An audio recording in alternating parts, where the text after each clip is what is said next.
देग को चखना हो तो दो चावल ही बंदा चख ले, पता चल जाता है सारी देग कैसी है। सारी देग खाने की तो जरूरत नहीं।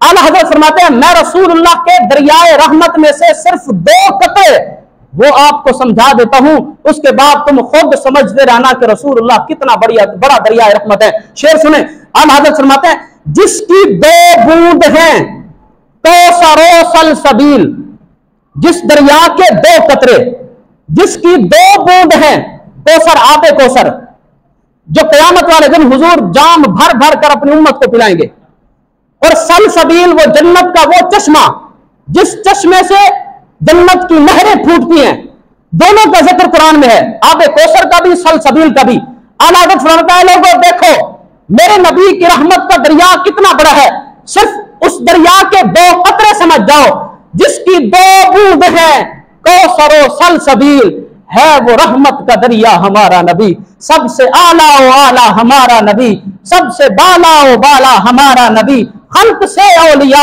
औलिया से रसूल, सब रसूलों से आला हमारा नबी। तो नबी करीम सल्लल्लाहु अलैहि वसल्लम का दरियाए रहमत हमारी अकल में आने वाला नहीं है, जिसके 2 कतरों की ये शान है कि एक कतरे से आबे कौसर बन रहा है, दूसरे कतरे से सलसबील का चश्मा बन रहा है। पता नहीं पूरा दरियाए रहमत कितना बड़ा होगा।